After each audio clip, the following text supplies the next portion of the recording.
اعوذ باللہ من الشیطان الرجیم بسم اللہ الرحمن الرحیم نحمدہ ونصلی علی رسولہ الکریم اما بعد فاعوذ باللہ من الشیطان الرجیم بسم اللہ الرحمن الرحیم۔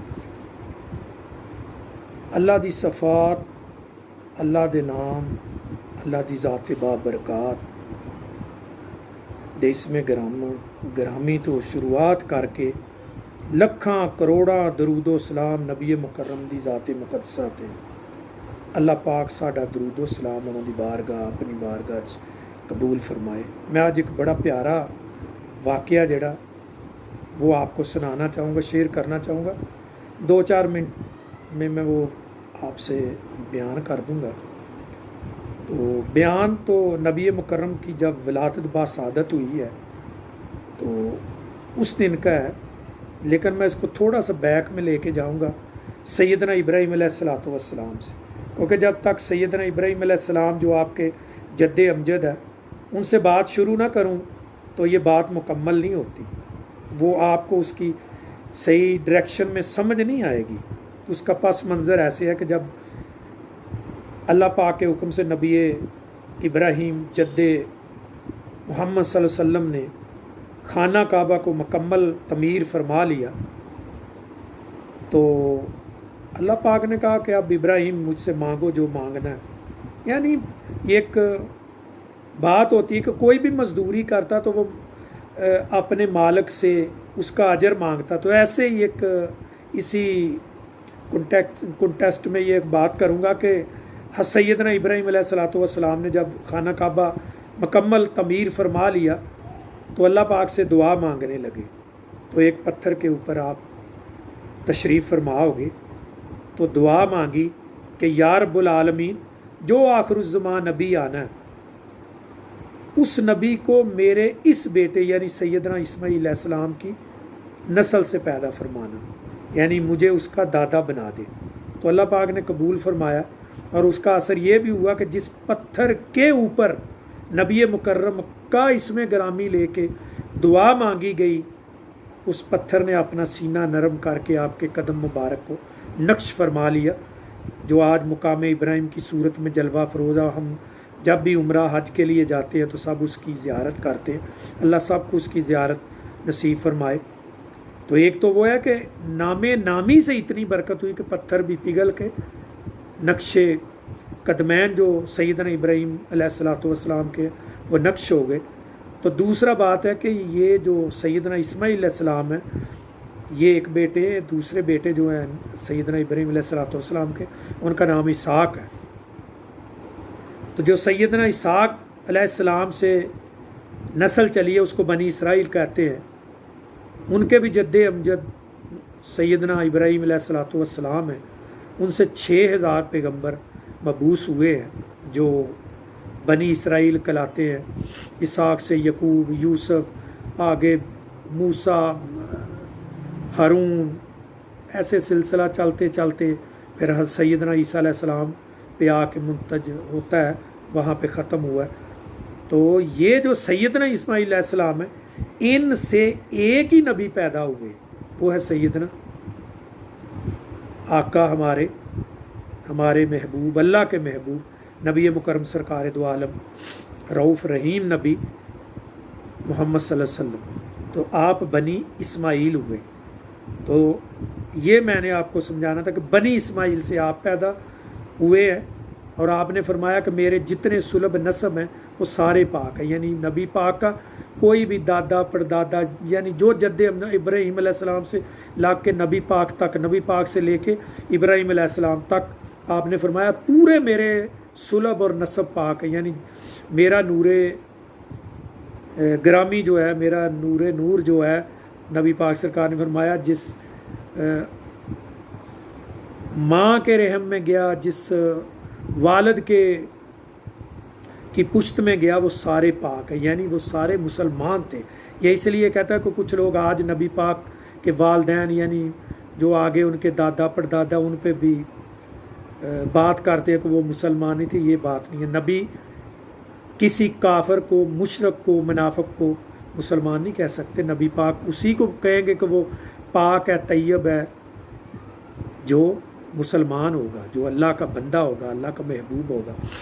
تو اس طرح نبی پاک بنی اسماعیل سے، آپ بنی اسماعیل سے حضرت عیسیٰ تک، حضرت اسحاق سے لے کے وہ سارے بنی اسرائیل ہیں۔ تو جب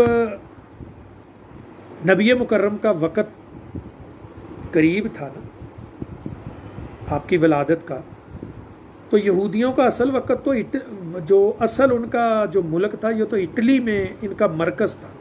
تو انہوں نے سوچا کہ ابھی نبی جو آخر الزمان ہیں انہوں نے تو آنا ہے، تو یہ مکہ یا مدینے میں پیدا ہوں گے، تو بہت سارے یہودی جو وہ ہجرت کر کے مکہ اور مدینہ شریف میں آباد ہو گئے تھے تاکہ چلو وہ شاید ہم میں پیدا ہو جائے۔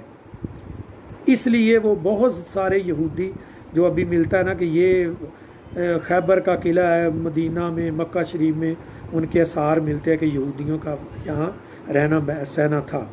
تو یہ اس لیے آیا تھا کہ وہ آخری نبی ہمارے سے ہوگا، ان کو تو نہیں پتہ تھا کہ وہ بنی اسماعیل سے آ جائے گا۔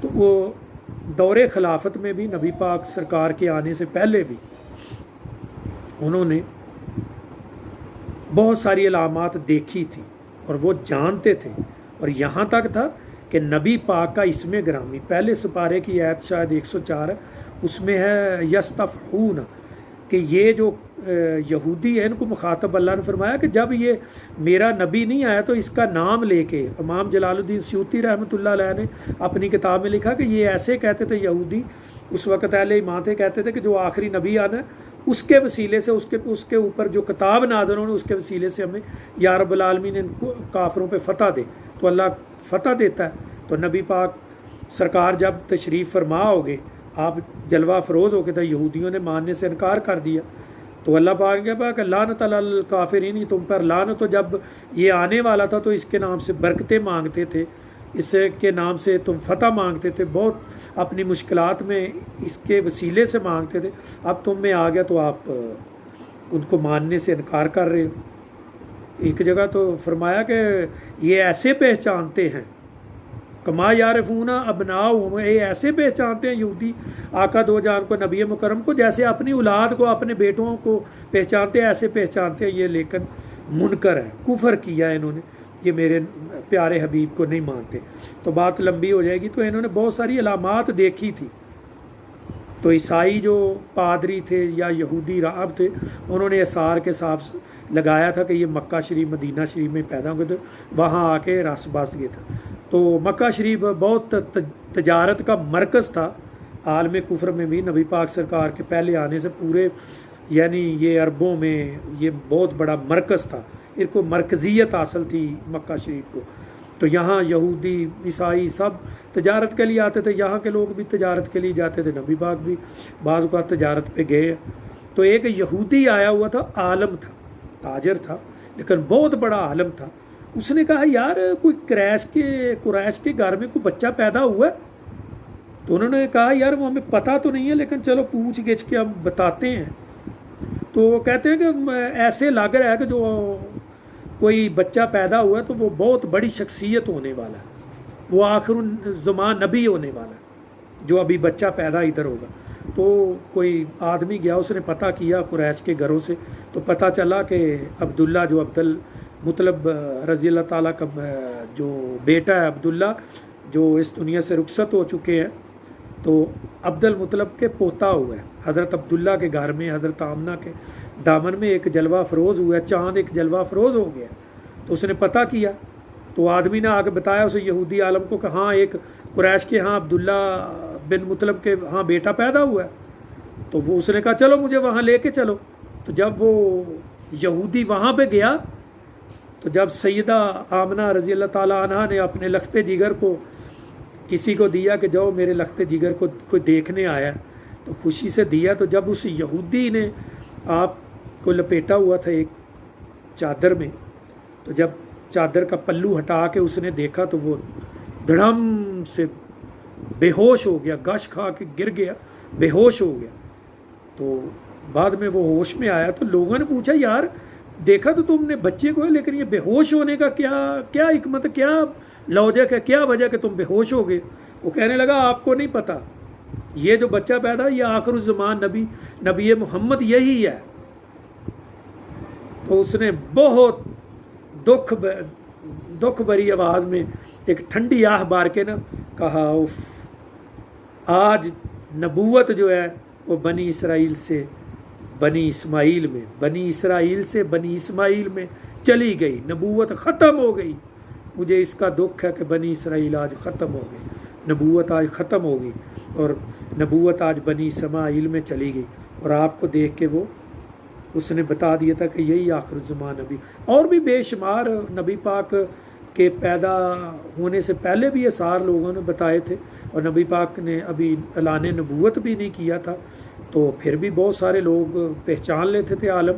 ایک عالم تھا تو حضرت ابو طالب رضی اللہ تعالیٰ علیہ الصلوۃ والسلام جو تھے وہ جا رہے تھے، تو نبی مکرم بھی ساتھ تجارت میں جا رہے تھے، تو رستے میں ہی وہ پادری نے روکا، وہ کہا ابو طالب اس کو واپس لے جاؤ، یہ آخر الزمان جو نبی ہو نا وہ یہی ہے۔